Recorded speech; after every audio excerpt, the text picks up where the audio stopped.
without further ado here, I'm going to introduce Mr. Mike Higgins. Mike grew up near the beautiful Sonoma County coastline in California. As an adult, he learned to kayak and discovered the coastline is even more beautiful when viewed from the water. He decided to paddle all his local coastline, then all of California's Pacific coastline, and then Baja, Oregon, Washington, and British Columbia. Thank you. A chunk of the Pacific coastline of Baja Sur that's still on his bucket list, and there have been many other expeditions, too many to list. In Mike's words, British Columbia was bagged while doing the Race to Alaska in 2015. On that trip, he saw a very unusual place, Campania Island, and he knew he wanted to return and explore it. So tonight, he's going to show some pictures and tell some stories from these two trips that were not complete successes on the island on the quest for Campania. If there's still time, he'll tell some more stories about the Race to Alaska. Mike requested that you save questions till the end. So without further ado, Mike Higgins.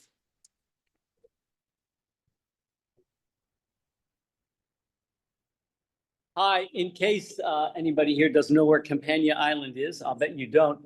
This is the inland passage. That's Victoria Island at the bottom, and Haida Gwaii, or the Queen Charlotte Islands on the left, and Canada, Southwest Canada at the very top of the map. And I did this trip as part of the Race to Alaska. And while I was paddling, I saw this very unusual island. Why don't you do the next slide? We're going to zoom in. That yellow line is from a recent trip there. And the island at the top now is Campania. And then next slide shows it up close. The unusual thing about Campania Island is, if you go to the next slide, I like to say that every island in the inland passage is a hedgehog. Do you see the hedgehog in this picture? It's got a little snout on the right, and it has spines all over. And they're all of these islands, the next slide shows another one. All of these islands are covered in trees to the very top. And to another slide, that's another hedgehog. And then this one island, Campania Island, this is the south end. While I was on the Race to Alaska, I didn't take a lot of pictures. So, but what it looks like from the north east side is it's a thin line of trees and then rolling granite hills behind that. And I looked at that and I said, oh my God, you could hike up to the top of that. And it's the only place in the inland passage where you can get a view of the surrounding islands. I want to do that. And so I decided to come back here and try and do that. So what does the next slide show? Oh, this is just that most of the islands in the inland passage have like lava jumbles coming down into the water. And then they have forest primeval above that with no place to camp. It's difficult to find places to camp. And so when I did the Race to Alaska, let's try the next slide. If it doesn't have a lava jumbles, it has a granite cliff. And I had trouble finding places to camp while I was paddling north. And then later, years later, I learned about the bcmarinetrails.org website, and they have a fantastic map. And my first couple trips to this area, it was difficult every night to find a place to camp. And now it's easy because the BC Marine Trails have found them all for me. What does the next slide show? This is one of the places I camped on the Race to Alaska, where I had to land and drag my boat up the rocks. And then next slide shows that I tucked my tent under at the top of the rocks to get out of the high tide. So one more slide. Well, there's lots more. And what do you do about the high tides? This is the Rube Goldberg machine I invented. And it actually worked. The pot lid went clang in the morning, but by then I was nervous about the tide and I'd already gotten up. And so I didn't need the Rube Goldberg device to tell me that the tide had arrived. And so I think it was 2002, I went back to Campania. This is all my gear ready to go. And I wanted to paddle there from Bella Bella. It's kind of a nice trip to drive up to the top of Vancouver Island, take the ferry to Bella Bella. The Canadian ferry has this wonderful system of rolling your kayak on and off for you. Bella Bella has a really nice gravel beach to launch off of.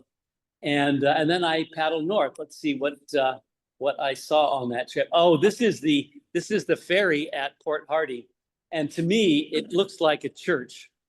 That's the bow of the boat swings up, and they were loading in at midnight. They've moved to 7 o'clock in the morning now. They were loading the boats at midnight that year. So here's this beautiful lit up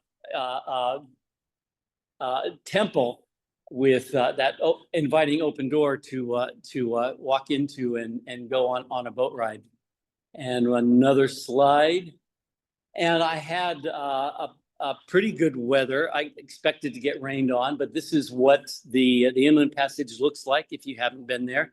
Let's try another slide. And the tides, of course, are really high. It's difficult to find places to camp. As I said, the tide actually came up in the middle of the night to within 3 inches of my tent there. Fortunately, this area is protected by haida gwaii, so the offshore swell, it has trouble getting into this area, and the water tends to be pretty calm unless the storms come from the north or the south. Another slide. And I had a couple of days of really nice weather. I got to do rock gardening, even though I was in a big, slow pre-on Kodiak. Another slide.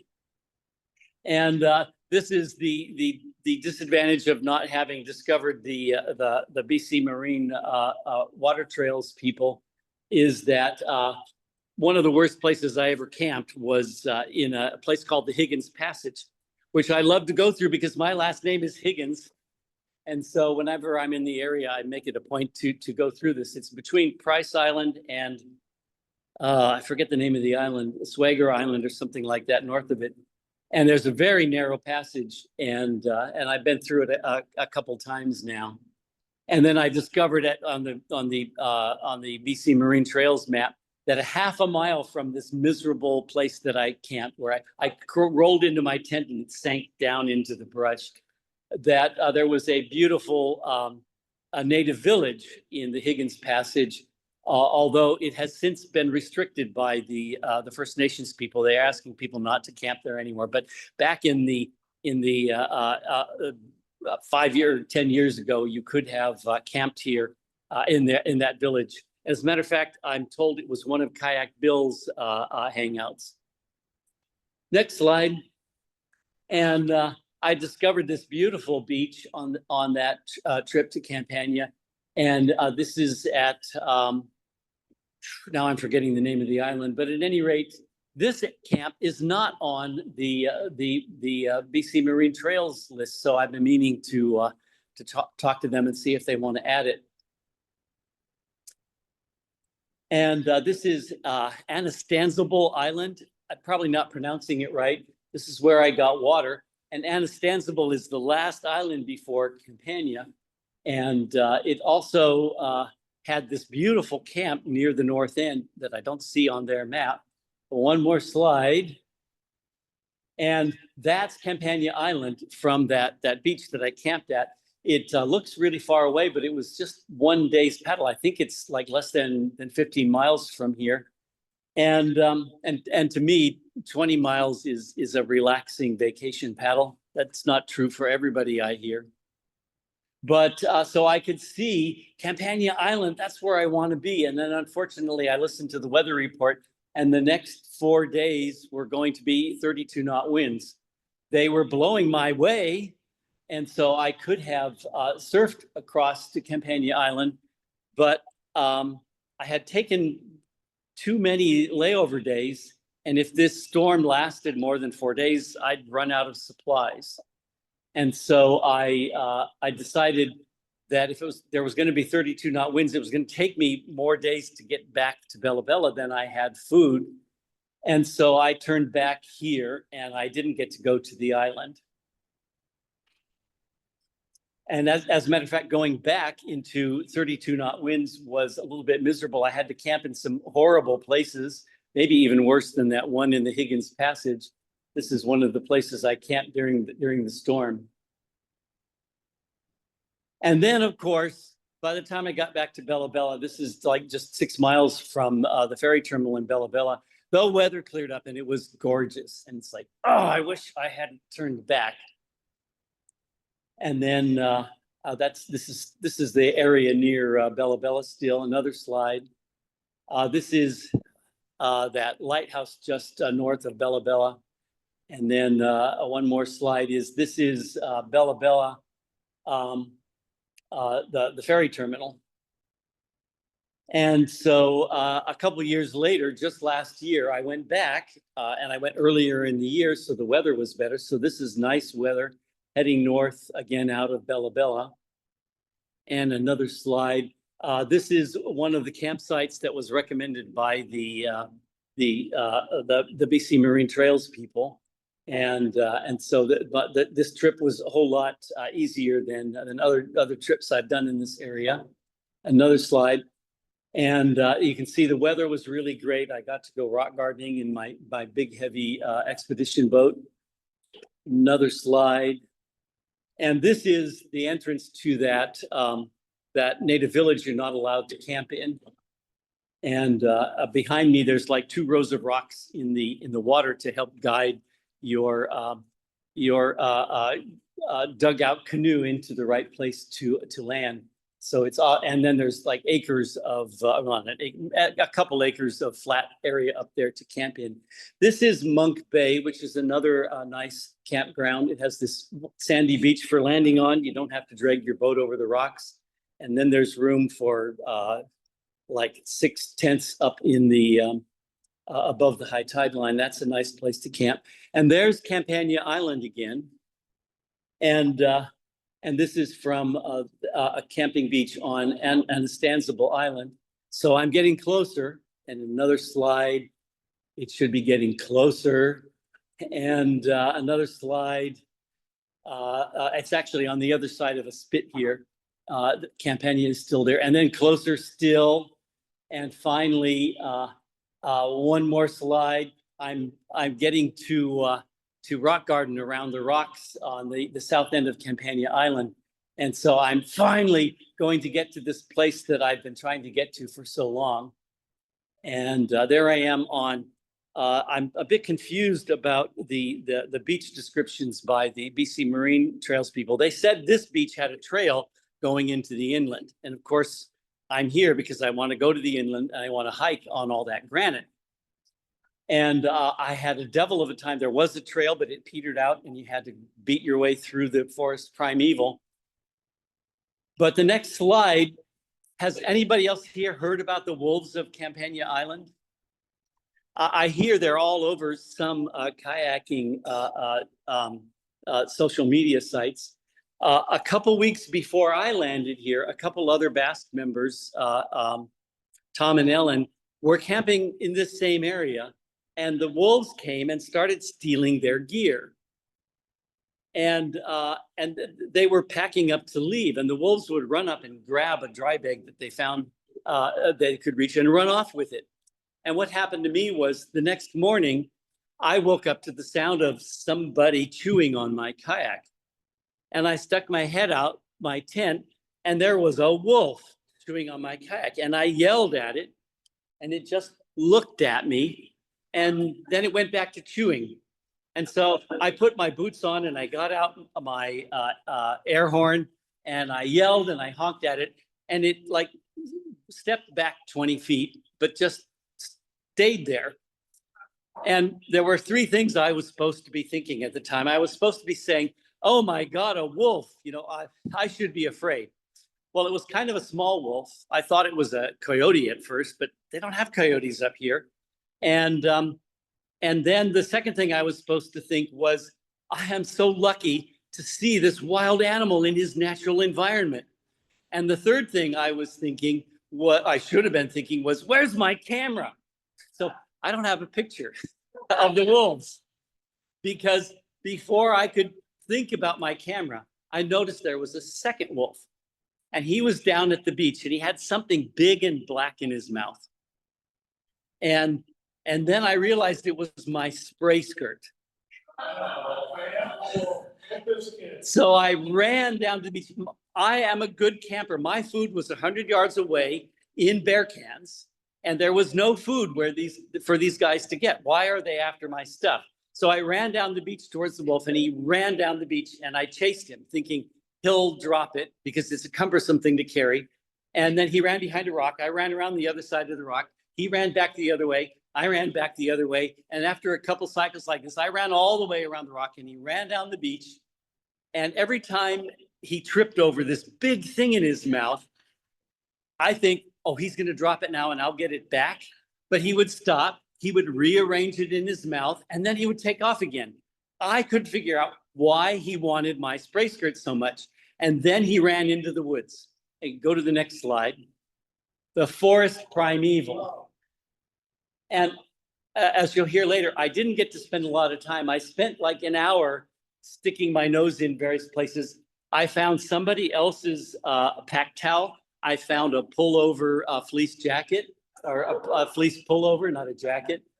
But I didn't find my stuff. And so while I'm thinking, oh my God, can I make a spray skirt out of my tent footprint? I turned around and the first wolf, the one that was chewing on my kayak, he was down at the beach with my PFD in his mouth. And then we did the same thing. I chased him up the beach behind the rock. We went back and forth a few times. I ran around the rock to chase him and he ran into the forest primeval and I never got it back. So now I'm missing two important pieces of safety equipment. And without a spray skirt, I had 3 long, rough crossings to get back to the ferry terminal. And so I wasn't sure, what if I was stuck here or not. What does the next slide show? Yeah. So I fought my way through the forest primeval, that trail that wasn't really there. And it's a difficult place to find a trail because there's moss and leaves, and you make a step and you find that you're in between 2 logs with a 4-foot hole between them. So it's a difficult place to find your way around in. And I managed to fight my way through the forest primeval, and I came out into this wonderful terrain. And this is the reason why I came here, was to hike in this terrain. So let's just go through a couple pictures here. This is this beautiful area that I really wanted to hike in, and I got to hike to it once. I went to the top of a little hill like this, which is the first place where my marine radio worked. As you notice, there's kind of a mountain to the right of me of this picture, and so the radio didn't work down at the beach. It worked out in the water later, but at the beach I was too close to this mountain and it didn't work. So I sat on the top of this hill, and I talked to the Coast Guard for a while. And they found a sailboat that was going by and said, well, he can pick you up. And then me and the captain of the sailboat, we talked to each other for an hour. And he said, you should be able to see me now. Well, I don't see anything. He said, I'm firing a cannon. I'm honking a horn. Can't you hear me? No, I can't hear you. And we went back and forth like an hour. And it turned out he was like 5 miles further south of me. He'd misread my location. And the Coast Guard broke in and they said, yeah, this is too much trouble. We don't want to wait anymore. We're going to come and pick you up. And I said, no, don't pick me up. I have plenty of food. I have water. There's alpine lakes on this island. Why don't you pick me up in 4 days? And the woman on the radio said, they've already launched. They'll pick you up in 2 hours. And so I had to leave this beautiful place and go down and meet the Coast Guard. So there's a few more slides. That's not one of the alpine lakes, but this is this beautiful area. This is looking back towards the ocean and the beach. And there's a couple slides of this. And I love the Canadian Coast Guard. They're always friendly. They're always helpful. And here they are taking me to their base.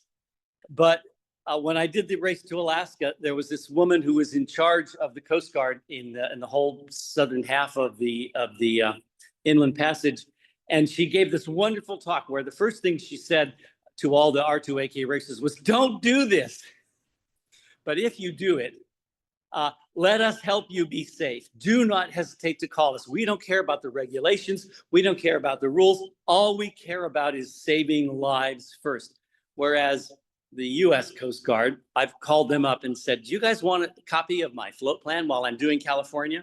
And they say, no, go away, little boy, you bother me. And I say, can I mail stuff to you and then pick it up on, and they say, no, this is a secure facility. We will not accept any packages. And the Coast Guard has a Zodiac in San Pablo Bay, which is the north end of San Francisco Bay, with a 50-millimeter machine gun on it. They want to pretend they're military, and they're just not very friendly. The Canadian Coast Guard is always wonderful. These guys were wonderful. Next slide. And they had this very interesting boat. I thought all their hatches were funny because it says open and closed, but it's a hex key. And how do you know when you have the tool attached to it correctly? And the next slide has Antarctica on it. Do you see Antarctica there? And it also has some sort of adjustment, although I imagine since you normally don't move it more than 30 degrees either way, you can probably tell which way to insert the tool in this one. Oh, and you'll notice that I have one booty on and one booty off. It's because after the wolves ran off with the stuff I saw them running off with, I went back to my gear and discovered one of my booties was missing. Somebody had chewed all the Velcro off of my paddling gloves. And a few other things. Oh, I had this little backpack sitting outside the tent that had my raincoat, raincoat, pants, and a fleece jacket had disappeared also.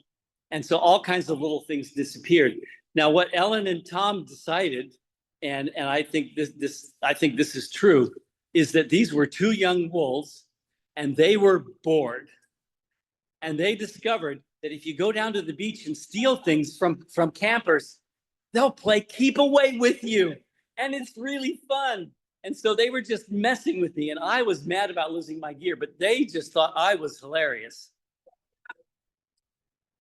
What's the next slide? So the Coast Guard has a base in, I'm brain farting on the name. It's a little town that wasn't actually very far away, which is a native village. How many people know what a boardwalk village is? They have them in Southeast Alaska. I see people nodding. It's where there's no place to put a town. And so they put the houses way up on the side of a valley, a fjord. And then they build a boardwalk above the high tide line, which is sometimes has 25-foot swing. And so the tide can come up 25 feet, but it's below the houses and everybody goes around on the boardwalk. Next slide. This town, the name is going to appear to me, it's something like Halicon Village, is a native village, and all those houses have boardwalks around them. This town, the boardwalks are so wide that two golf carts can pass each other. And everyone in town has a golf cart and they tool around. Even the Coast Guard has a golf cart. And unlike the USA Coast Guard, the Canadian Coast Guard gave me a tour of town in their go-kart. And they dropped me off. Well, that's too far. They dropped me off at a B&B where I spent a couple of expensive nights at a B&B. So I had a really nice stay to dry off and wash my clothes and stuff. But the town was virtually empty because there was a local chief had died, and everyone in the village and a bunch of people from all over the Inland Passage came to his funeral. And so I had the town sort of to myself. Now the next slide. These two guys are a native First Nations people, and they work for Environment Canada, and they had a job to survey eelgrass up in Prince Rupert. Well, that's the wrong direction for me, but it's where the ferry stops. And so if they took me up there, I'd be able to take the ferry back to my car in Port Hardy. And they were really nice. They refused to take money to help me. Next slide. They loaded my kayak on their fishing boat. There is a ferry that comes into this town once a week. Of course, I missed it by a day. And that ferry refuses to take luggage, just people. And so the ferry would have refused to take my kayak anyway. And back up, that's an R2AK picture. And so I got taken to to Prince Rupert. Of course, the ferry terminal is 5 kilometers south of town. And so a local fisherman took my kayak on his pickup truck and drove me down to the ferry terminal. And he refused to take any money. And he said, well, you're in a real pickle, aren't you? I could charge you $100. And I reached for my wallet. I would have given him $100 for that ride. And he said, oh, no, no, no, that like as usual, the Canadians are always very helpful and friendly. And that was the end of my trip to Campania Island. So actually, I would take a few questions right now if people want to ask about Campania and the Inland Passage and stuff like that. And then I still have a half an hour, I think, and I'd like to tell some tall tales about the race to Alaska.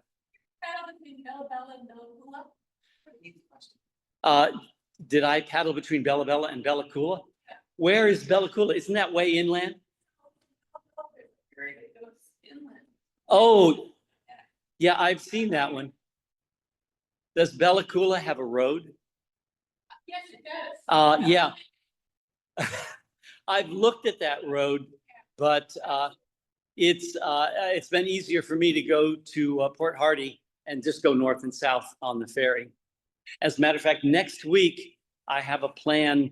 I'm going to go to Prince Rupert and paddle the northern section of the Inland Passage, and go back to Campania. And this time I'm going to be armed for wolf. And I hope to know how to manage them. I'm going to keep everything locked up inside my kayak all night long and all day long. And I have that Prion, which has those hard plastic hatch covers, so they shouldn't be able to chew them open. Yeah. Question? Chat. It's not really a question, but she says, fabulous tale of kayaking and wolves. So funny. Best tale ever. Best tail. A wolf tail. Such long distances. What's on your mind? There are people I hear, oh, what's on your mind when you're doing a long paddle? And I've heard people say, how can you? I know people who don't seem to get along well with themselves, but I love my own company. And I do talk to myself and I hum songs. And I told the people at the R2AK when they asked that question, I said, I had this idea that just before I left, I read a Wikipedia article about Descartes, the famous philosopher, and how I always thought he wasted half his life trying to find a mathematical proof of God. And then I found out he actually found several. And so I read one of them. And so while I was paddling, I was thinking, his proof is based on an assumption about God having infinite qualities. And it's based on the special mathematical properties of infinity. And what if God is only 1,000 times smarter than Stephen Hawking? But then he's not infinite, and this proof doesn't work. And so I thought, I'm going to make a video. And so while I was paddling for sometimes I thought, I'm going to make a video about Descartes' proof and how it doesn't work for somebody who's only 1,000 times smarter than Stephen Hawking. That's just one example.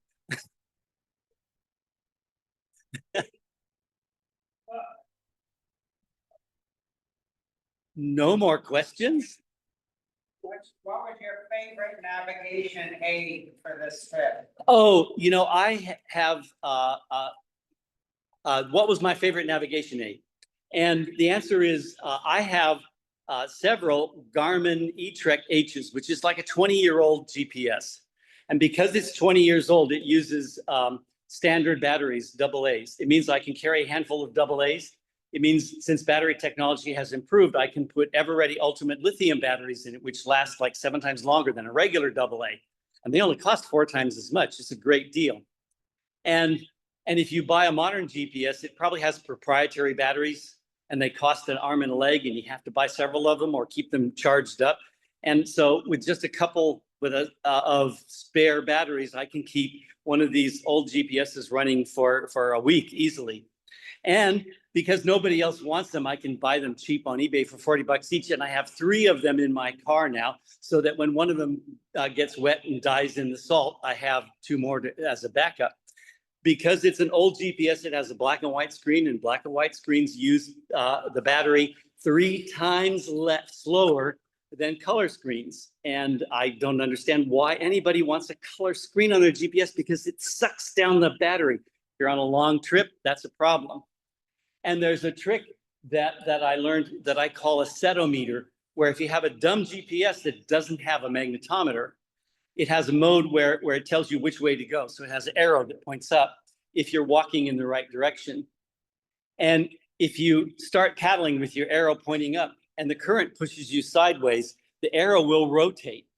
And if you rotate your boat until the arrow is pointing pointing straight up on the GPS again, it means you have the perfect ferry angle. And then it recalculates that ferry angle once a second. So in case you paddle into an eddy or a current running in the opposite direction, the arrow will rotate and tell you how to correct your ferry angle. And so I can make ramrod straight crossings without having to do all those calculations they tell you in the kayak navigation book you're supposed to do before you start your trip. That's my favorite navigation aid. Right? Way back there. Do I carry a firearm? Of course not. That is against. Oh, do you need a permit? No, you don't. Now, a couple places, Campania Island is some sort of a wilderness area, and occasionally they say it's currently closed, but I've only ever seen that notification in the winter. And a couple of times I've talked to the Coast Guard about places like when I did the first crossing of the Race to Alaska, I missed the tides and I got washed behind Trouble Island. That's a great name for a place to get in trouble. And I landed on this island and I tried to contact the Race to Alaska people to say, I'm fine, I'm just gonna wait for the tide to turn. And I couldn't get in touch with them. And this boat came into the cove next to me. And I asked them to try and talk to the race people. And they picked up their radio and said on 16, kayaker in distress on Trouble Island. It's like, I'm not in distress. I'm just stuck here for 4 hours. And so a Coast Guard guy came and talked to me and he said, you could even camp overnight on this island. It's okay. And they, like I say, they are more concerned about safety than the regulations. And that's a wonderful thing. Website do you use for Canada? I seem to use a different one every year. I found a Canadian tide one that has a map and you click on different locations and then it draws a curve. I far prefer to have a graph showing me what the tide is doing for a week. And then I draw gray bars on it for the nights, because I get up in the morning and I look at that curve and I see that it went up in the morning and then it went down. It didn't go back up again until after dark. And then I just remember that. And all day long I paddle knowing that I'm probably gonna be landing at low tide, but I don't have to worry, about one thing or another. And so I loved the graphical ones, and I just find a different one, it seems, every year. That this year I got one from some Canadian weather or marine site, and that's how I do it. Cell service out there? No cell service. Interestingly, you've probably heard that T-Mobile is launching cell towers on Starlink satellites, and they have a free service that you can sign up for, but they're really busy and they'll get to you probably in June or July. And it's like, well, I'm going to be gone by then. So I went into the T-Mobile store and I said, what's going on with the cell service? And they say they're going to offer it to their customers any day now, but it's probably in a couple of weeks. I'm already going to be in Canada. It's going to be too late for me to sign up. And they said, go and look at our map. And the map shows pink everywhere where Starlink is going to work on your cell phone. I will go, great. And you go right up to the border and the pink turns to white on the other side of the border. And so I talked to them about that and, oh, well, that's an international border and the laws of the FCC are different than the laws in Canada. And so we can't let you use your phone on the other side of that border. And I say, but the satellite is 24,000 miles straight up. The signal goes up and then it comes down. And if my phone is 8 miles to the side, you're going to refuse to work? And they go, yeah. And I said, okay. So that means two places that I kayak all the time, Baja and the BC Inland Passage, my phone isn't going to work on T-Mobile. And then the third place that I want to spend a lot of time is Southeast Alaska. And for some reason, it's white, it's not pink. And they say, oh, well, the satellites don't go there. And I say, no, no, no. The Kayak Islands are pink. And that's at practically the same, it's at a higher latitude. Why doesn't it work in Southeast Alaska? And they say, well, we're working on it. They have to launch more satellites. I go, no, the same satellites that talk to the Kodiak Islands are going to talk here. There's just some reason why they haven't enabled it. So what I used to carry an Iridium phone, and it never worked very well. And now I just carry a spot tracker. And every evening I push the OK button for my family and friends to know I'm okay. And then it has an SOS button, but of course I also have a marine radio, and that's how I contacted the Coast Guard when the Coast Guard decided I needed rescuing. I just have a comment. It just seems like it takes a whole lot of confidence and skill and knowledge to do this on your own. Yeah, these all. The question was, it takes a lot of confidence and skill to do this all on your own. I have a R2AK story that I'll tell, which is that the R2AK ends. This is related to your question. The R2AK ends, of course, 2 weeks apart. The first boat comes in after like 4 days, and then the last kayak comes in after 3 weeks. So they can't have a party in Ketchikan, and they have the party at. In case you don't know, I have the Wooden Boat Festival T-shirt on from a previous year, 2020, and so they have the party at the Wooden Boat Festival for the race to Alaska. And in the Wooden Boat Festival, they have a booth called Racer Alley, where they invited people who did the race to come and stand around and tell tall tales. And so there's all these young sailors, these guys who do YouTube videos on how to increase your core strength with 2 ropes. And they're all young, and they all have thin waists and the bulging muscles.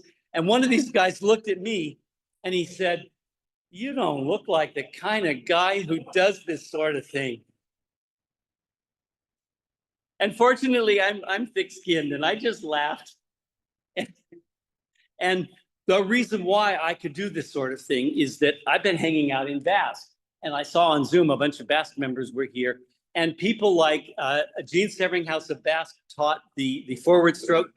BASK is the Bay Area Sea Kayakers, and there's this woman, Gene Severinghouse, who taught the forward stroke decades ago. Well, maybe it was only 20 years ago. At any rate, I took a forward stroke class, and then of course you hang out with other BASK members, and they chide you for not doing your torso rotation, and so everybody helps you improve your skills in a club like that. And how can I figure out how to pack my kayak to survive for 3 weeks in the wilderness out of a single kayak? Well, I took the expedition planning class from Penny Wells. I think she's listening. Thank you, Penny. And I used to go on kayaking trips with people like Konstantin Gortinsky and Ken Kelton, who you would follow him around and watch him go inside the rocks. And I said, oh, one day I'm going to be that guy who goes inside the rocks. And he would point out beaches and say, you see that beach? It looks like it has a shelf above the berm. That's a good place to camp. So when you're paddling a coastline that you don't know, I learned how to recognize good places to camp from people like that in BASK. And there's so many different skills that I've learned from BASK that it's because of that organization that I feel confident that I can. Oh, there's the rolling classes and the rescue classes and the rough water classes. And so I assume that you guys have an organization that teaches all these skills too, so that you can do this sort of thing. And oops.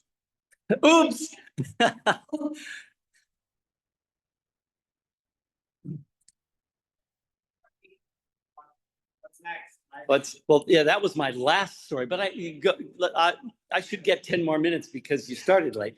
Yeah, so next slide. What was that? Oh, let's show the video.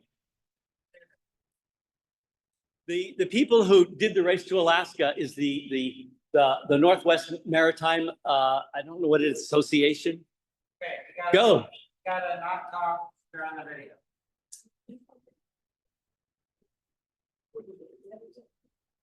Came on over 5 days. These guys had a second, once the state holds it, the sheriff. Only even 5. These guys did that. So did this. It's a hard race. That's the national team who started. Mass broke, both some teams turned around. They got the benefit of this week. But 15 teams crossed the finish line. Open sailboats, canoes, tiny boats, even the standing mile. I'm pretty high.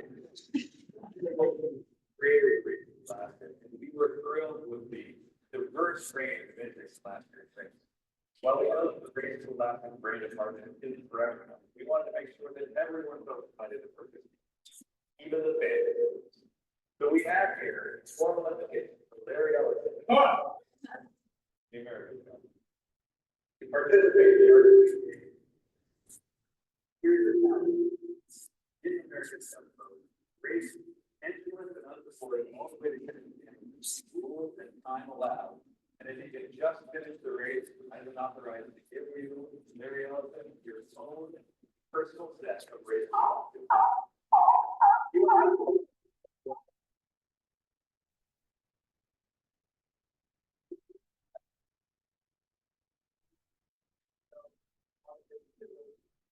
Or none, totally up to you, none of my business.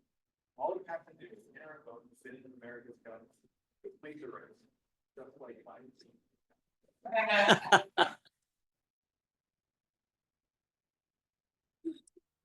When the race to Alaska has no divisions. So my kayak was racing against a 40-foot racing catamaran with a crew of 6, and they would sleep in teams, and so they could sail day and night. So I had no hope of winning the race. That was ridiculous.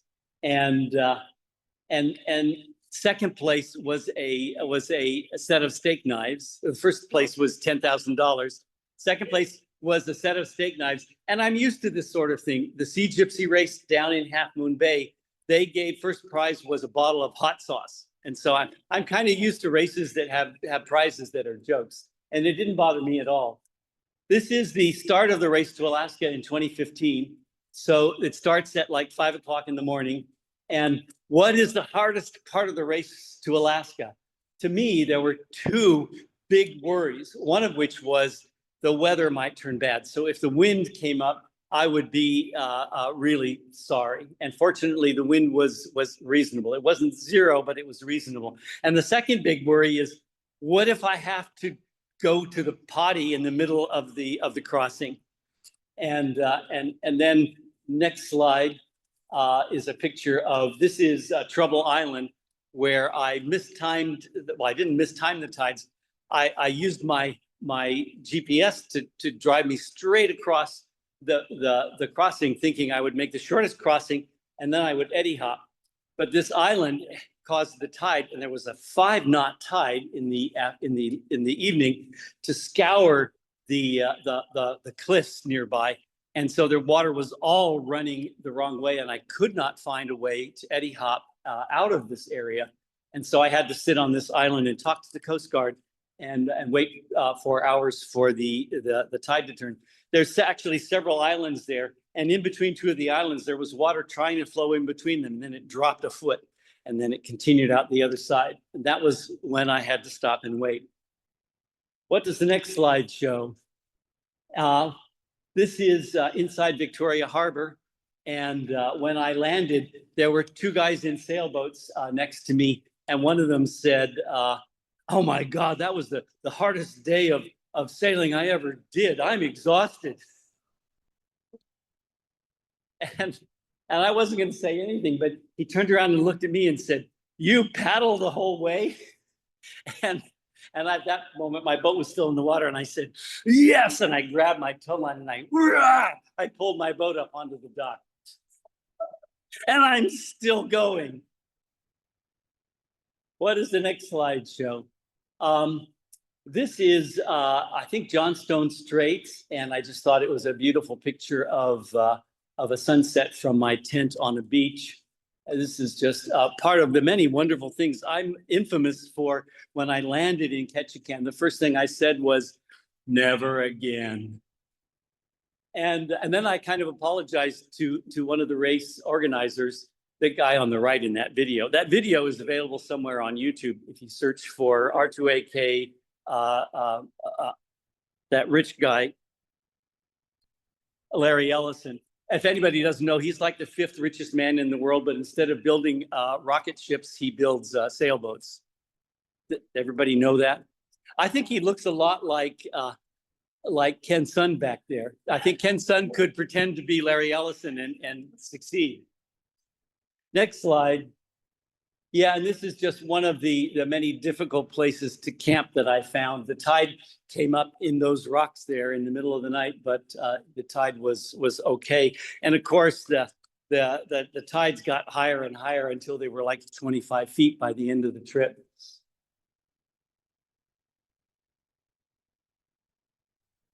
You know, another guy who impressed me at first, and then actually he succeeded.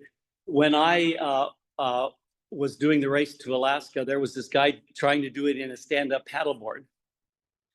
And he was really impressive. The two of us had our boats out on the lawn a couple of days before the race to talk to people. And he would talk to people and said that he was an expert supper. He paddled around all the local San Juan Islands, and that he thought that he could do it. And he said that if the wind is bad, he said a sup could win this race. And I asked him what he did for food. And because, you know, there's not much room on a sup. And he said that one of his sponsors was Hammer Nutrition, and they make protein pills, and they make a pill that's the size of an Alka-Seltzer pill that's supposed to be a balanced meal of fat, protein, minerals, vitamins, and whatnot. And he said he would pop one of those every couple hours all day long. And then, of course, he had a hamburger whenever he passed a marina. But that was what he lived on. And he failed the first year. Apparently, his sup cracked in half.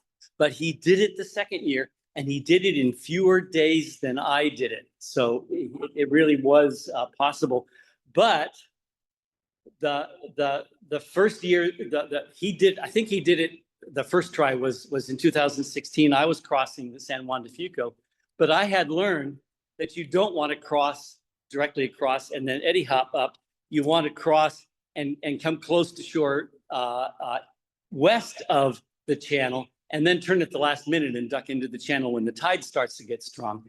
And that's age and experience. And he was this young, strong, Adonis-shaped guy, and he went straight across. And then he, being young and 22 years old and strong, he fought that 5-knot tide and made it into the harbor anyway. But I still came in front of him. So that was age and experience beating youth and enthusiasm. I think there's not many more slides. What is the next one? Oh, that's just another difficult place to camp. And this is the end of the race to Alaska. And my last day, I think I told somebody else the story, was a difficult one because my shuttle was the Alaskan ferry, and it was leaving the next day. And my girlfriend was here, and she couldn't afford to hang around for another week. And we had friends who bought us dinner at a local restaurant, and I had no choice. And then at 1 o'clock in the morning, I woke up to the sound of wind and waves, and a 12-knot wind was blowing in my face, and it blew in my face all day long. And I paddled just at 2 knots all day long, not making progress, unable to stop and rest, because every time I stopped on the water, I'd blow backwards. And so it took 17 hours. I got up at 1 o'clock. I started paddling at 2 o'clock, and I landed around 7 o'clock in the evening. And it was a very difficult day. And that's when I said, never again. Any questions about the R2AK?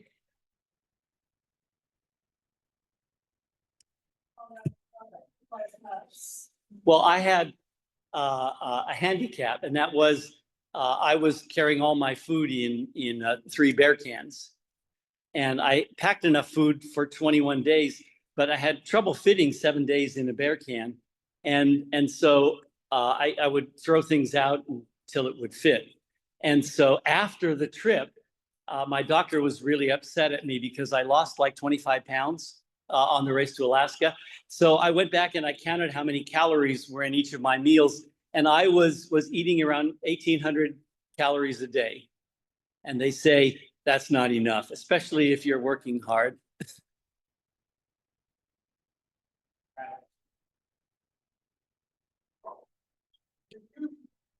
In that last part that you put over your tent. Oh, the tarp thing. That's a Noah's tarp. And I like to bring a Noah's tarp instead of a rain fly, although I had both on this trip, because you can set up a Noah's tarp in the rain, and then you can duck under it and put your tent together, and the tent stays dry. And then you put it back in its bag the next morning, and it's still dry. And so I like using a tarp instead of a rain fly. Although at one point I used to own a tent that allowed you to set the rain fly up first and then set the tent up inside it. And that would be another way to do this. But I like the ability to camp under a tarp in the rain.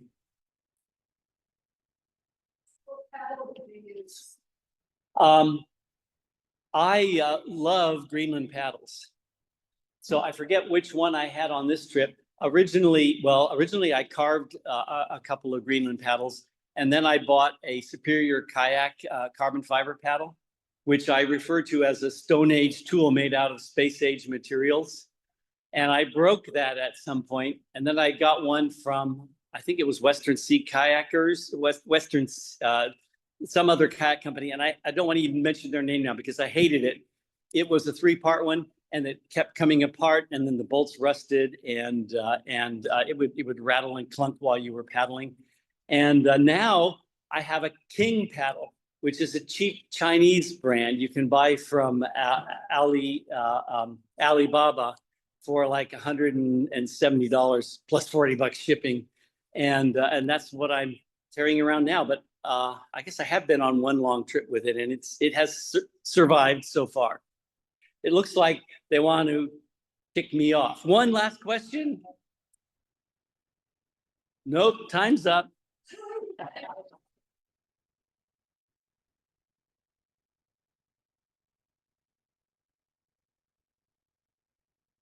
Thank you so much, Mike. That was fantastic. Wow, what a bunch of stories.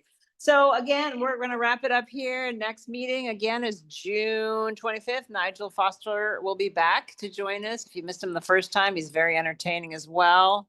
Joseph's waving his hands around. Okay, thank you, Joseph. And thanks to Steve Blackwood for the assistance setting up tonight. All right, y'all take care. We'll see you around the bend.